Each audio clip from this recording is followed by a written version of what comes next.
చూస్తాం. Like that, spiritually also, Jesus was setting us a great example. அப்படியாக ஆவிக்குரிய காரியங்கள் ஆண்டவராகிய இயேசு அற்புதமான அவருடைய முன்னுதாரணத்தை நமக்கு வைத்தார். ఆత్మీయముగా యేసు ప్రభువారు గొప్ప ఆదిని మనకు చూపిస్తున్నారు. We must also learn to be willing to die. நாமும் மரிக்கும்படியாக ஆயத்தமாக இருக்க வேண்டும். చనిపోటుకు సిద్ధమైన మనసు మనము కలిగి ఉండాలి. When the cross has touched you, சிலுவையானது உங்களை தொட்ட மாத்திரத்திலே, సిలువ నిన్ను తాకినప్పుడు you are willing to die.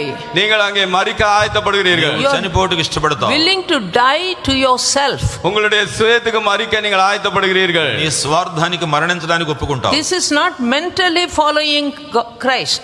இது ஏதோ மானசீகமாக கிறிஸ்துவை பின்பற்றுகிற காரியம் அல்ல. ఇది మానసికంగా ప్రభువును వెంబడించడం కాదు. But in the spirit. ஆவியிலே அவரை பின்பற்றுவது. ఆత్మలో. When you are born again, நீங்கள் மறுபடியும் பிறந்திருக்கும் பொழுது, మారు మనసు పొందినప్పుడు you are born of the Spirit of God.